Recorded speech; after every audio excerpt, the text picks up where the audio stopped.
এখন আমরা দেখব আমাদের ব্রাদারের বাস মেশিনে প্রথমে আমরা একটা রানিং স্টিচ নিব, তারপর একটা বর্ডার স্টিচ বারটাকে মতো নিব, তারপর আবার একটা রানিং স্টিচ নিব। এই প্রোগ্রামটা আমরা কিভাবে করব, আমরা এখন প্যানেলে চলে যাচ্ছি।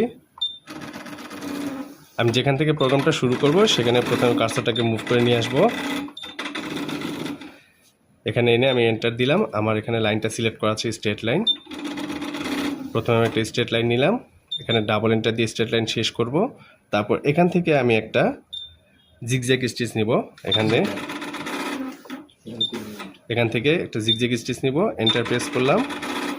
করার পর আমি এতটুকু বর্ডার স্টিচ নিলাম, এখানে ডাবল এন্টার দিয়ে শেষ করব। আবার এখানে আমি রানিং স্টিচ নিব, আবার এখানে এন্টার দিব, তারপর আমি রানিং স্টিচটা এখানে শেষ করব। এই হলো আমার টোটাল প্রোগ্রাম।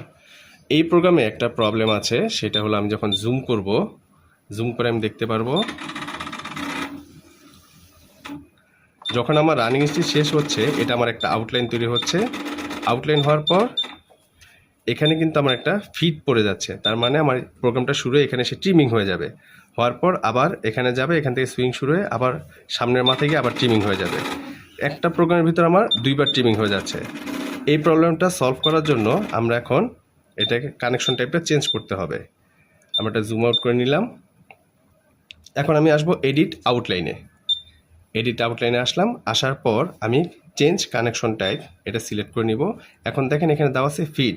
যখন একটা থেকে আউটলাইন থেকে আরেকটা আউটলাইনে যাবে তখন এটা ফিড আকারে যাবে।